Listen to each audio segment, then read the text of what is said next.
మంత్రి గారు future city అంటున్నారు. నేను అడుగుతా ఉన్నా సూటిగా, 14,000 ఎకరాలు మేము సేకరించాం అధ్యక్ష. మరి మంత్రి గారు మాట్లాడుతూ 30,000 ఎకరాలు అన్నారు. మిగతా 16,000 ఎకరాలు ఎక్కడి నుంచి వస్తున్నాయి మంత్రి గారు?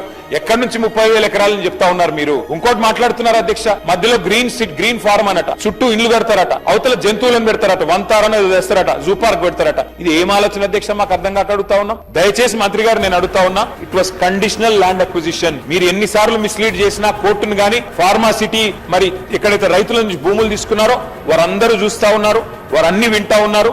ఏ దురుద్దేశంతోనైతే, ఏ రియల్ ఎస్టేట్ యావతోనైతే మీ ప్రభుత్వం ఇవాళ పనిచేస్తున్నదో ఇది ప్రజలు చూస్తా ఉన్నారు. మంత్రి గారు తప్పకుండా ఈ విషయంలో ఫ్యూచర్ సిటీ విషయంలో కూడా మీరు స్పష్టత ఇవ్వాలని చెప్పి కూడా కోరుతూ, చివరిగా నేను ఒకటే అడుగుతా ఉన్నా అధ్యక్ష, ఈ ప్రభుత్వాన్ని మూసీకి 1,50,000 కోట్లు అని చెప్పి ముఖ్యమంత్రి గారు ఒకసారి కాదు అధ్యక్ష 4 సార్లు చెప్పారు.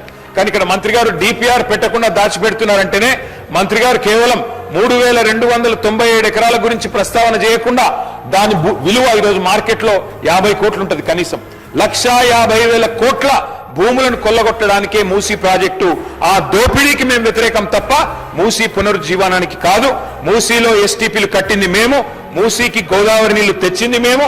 మీరు ఎన్ని చెప్పినా కొండపోచమ్మ, మల్లన్న సాగర్ నిర్మాణం చేసింది మేము, కాళేశ్వరం జలాలు తెచ్చింది మేము, ముమ్మాటికి మూసీలో మీరిచ్చే డబుల్ బెడ్రూమ్ ఇల్లు కట్టింది మేము, మీరు తెచ్చే గోదావరి జలాలు తెచ్చింది మేము, అట్లాగే ఎస్టీపీలు కట్టింది మేమే, మూసీ పునరుజ్జీవం ప్రారంభించింది మేమే.